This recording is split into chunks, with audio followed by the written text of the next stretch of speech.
Bakit hindi tayo sumusuko?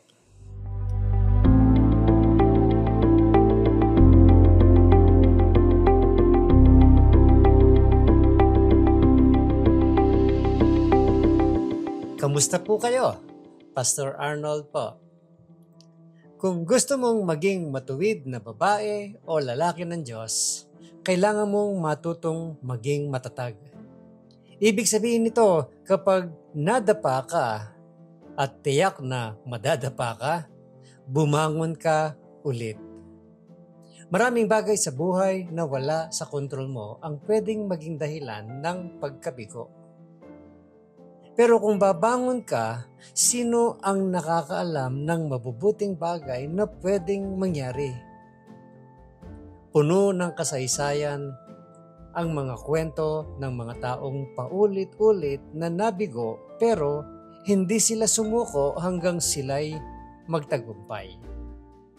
Si General George Washington natalo halos 2/3 or 2/3 ng mga laban niya laban sa British noong American Revolution. Paulit-ulit siyang umatras dahil kulang siya ng mga sundalo para harapin ang kalaban. Pero hindi siya sumuko. Sa huli, siya ang nanalo sa digmaan. Naging unang presidente ng United States at tinuturing ngayon bilang ama ng Amerika. Si Napoleon Bonaparte, namamayagpag sa buong Europa bilang emperador ng France. Pero nung kabataan niya, 42 siya sa 43 na mag-aaral sa kanilang klase. Hindi siya pinakamatalino. Pero ngayon, kinikilala siyang isang henyo sa militar. At hanggang ngayon ay pinag-aaralan pa rin ang mga taktika niya. Si Albert Einstein, isa sa mga pinakadakilang scientist sa kasaysayan. Siya ay hindi nakakapagsalita hanggang mahigit na 4 na taong gulang na siya. Napakababa ng mga grado niya sa eskwela kaya sa edad na 16, bumagsak siya sa entrance exam ng Swiss Polytechnic School.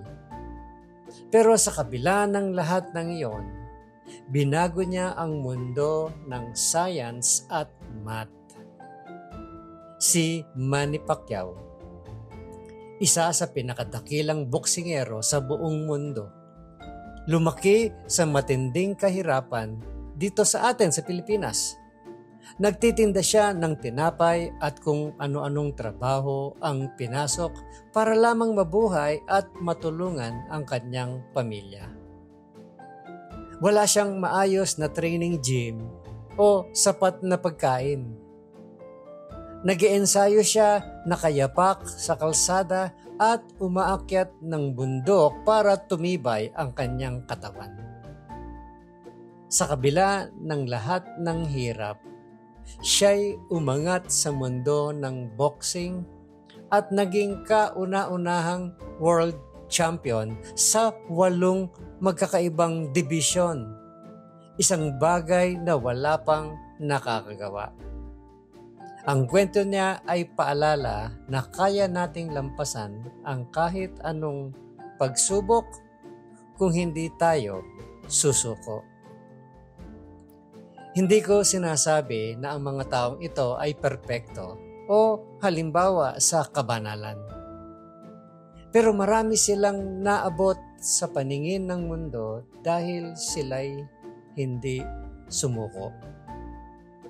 Isipin mo kung anong pwedeng gawin ng Diyos sa mga matuwid na babae at lalaking patuloy na sumusunod at gumagawa ng kanyang kalooban. Ang sabi po sa Galatians 6 verse 9 ng New Living Translation. So, let's not get tired of doing what is good. At just the right time, we will reap a harvest of blessing if we don't give up. Tuloy lang. Huwag mong hayaang ang kabiguan mo ang magtapos sa kwento mo.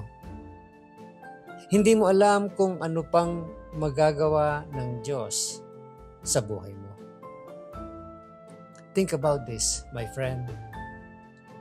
What big goal have you been afraid to pursue because you thought you would fail? Anong malaking pangarap ang hindi mo tinutuloy dahil natatakot kang mabigo? Pangalawa, think about this, my friend. Think of some examples from the Bible of men and women who failed before they succeeded. What can you learn from them? Mag-isip ka ng mga kwento sa Biblia ng mga lalaki at babaeng nabigo muna bago nagtagumpay. Anong matututunan mo mula sa kanila? Pag-isipan mo. At ang panghuli, what does it mean to be righteous? Do you want to be known as a righteous person? Why or why not? Ano ang ibig sabihin ng pagiging matuwid? Gusto mo bang makilala bilang isang matuwid? Bakit o bakit hindi? Muli po, ito si Pastor Arnold Adriano. At ang encouragement na ito ay hatid sa inyo ng Malabon Community Church. Have a great day, my friend. Huwag mong kakalimutan kung sino ang gumawa ng araw na ito.